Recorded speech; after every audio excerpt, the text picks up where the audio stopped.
इन कबीर पंथियों के द्वारा। मैं वो नहीं हूं जो तुम्हें दिखा दिया गया है, दाढ़ी टोपी और कपड़े पहना बैठा बूढ़ा आदमी में कबीर है, बिल्कुल नहीं। कबीर साहब जरा मरण से न्यारे हैं। वो शरीर नहीं है जो आज बच्चा है, कल जवान हुआ, फिर बूढ़ा हो गया, फिर मर भी जाएगा। हम वो नहीं हैं जो जन्म और मर जाएं। हम वो हैं जो अविनाशी हैं। कहते हैं साधो अविगत से चला आया, कोई मेरा भेद मरम ना पाया। ना हम लीना गर्भ बसेरा, बालक होए दिखलाया। साधो अविगत से चला आया। कहते मैंने गर्भ में भी स्थान नहीं लिया पैदा होने के लिए। बाकी सब कहां से आते हैं? गर्भ से आते हैं। तो कहते हैं गर्भवास में हम नहीं आए और काया कबीर कहा है। तो वो काया कबीर क्या है?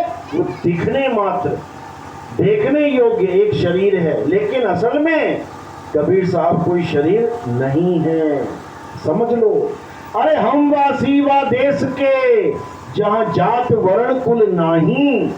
जब शरीर ही नहीं है तो जात क्या होगी, कुल क्या होगा और वर्ण क्या होगा? हम वासी वा देश के, जहां जात वर्ण कुल नाही। शब्द मिलावा हो रहा, देह मिलावा नाही। कहते हैं हमारा भेद वही जान सकता है जो शब्द भेदी है, जो शब्द पारखी है, जो शब्द विवेकी है। हमारा भेद वो गुरु नहीं जान सकता जो हमें शरीर मान के बैठा है। वो हमें शरीर मान के बैठा है तो खुद को भी शरीर मान के बैठा है। वो ना तो खुद को जान पाएगा और ना ही हमें जान पाएगा। इसलिए कबीर साहब इन गुरुओं से सावधान कर रहे हैं जो गुरु अपने स्वरूप को नहीं जानते, अपने सत्य स्वरूप का बोध नहीं करे हैं और गुरु बने बैठे हैं।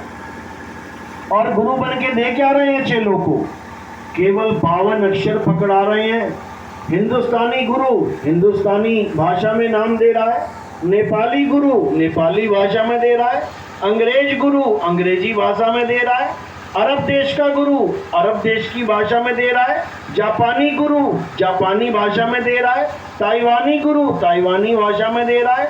हर गुरु अपनी अपनी भाषाओं में भगवान का, परमात्मा का नाम पकड़ा दे रहा है और चेला ले भी ले रहा है। चेला लेके भी बैठ जा रहा है और एक बार भी नहीं सोच रहा है कि मेरे गुरु ने मुझे दिया क्या है, मेरे गुरु ने मुझे क्या दिया। ये 52 अक्षर दे दिए। और कबीर साहब क्या समझा रहे हैं? 52 अक्षर जीव आधारा, आदि अक्षर जी व्यासे न्यारा। वाही को सत सिमरण कहिए, सिमर सिमर नर उतरो पारा।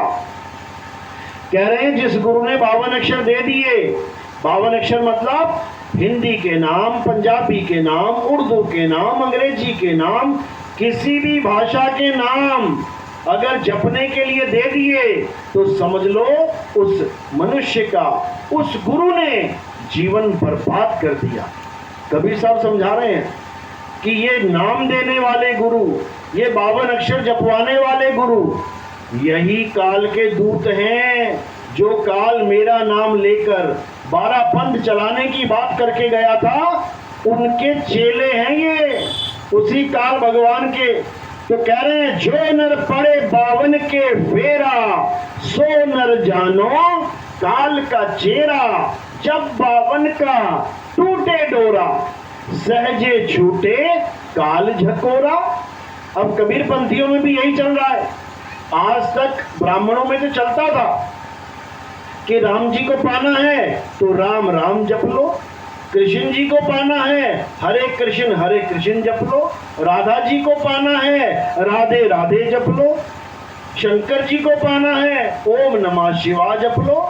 लेकिन दुख के साथ कहना पड़ रहा है कि कबीर पंथ में भी यही चल रहा है। सतनाम को पाना है सतनाम सतनाम जप लो, कबीर साहब को पाना है कबीर कबीर जप लो। बताओ फिर ब्राह्मणों में और कबीर पंथियों में फर्क क्या रहा?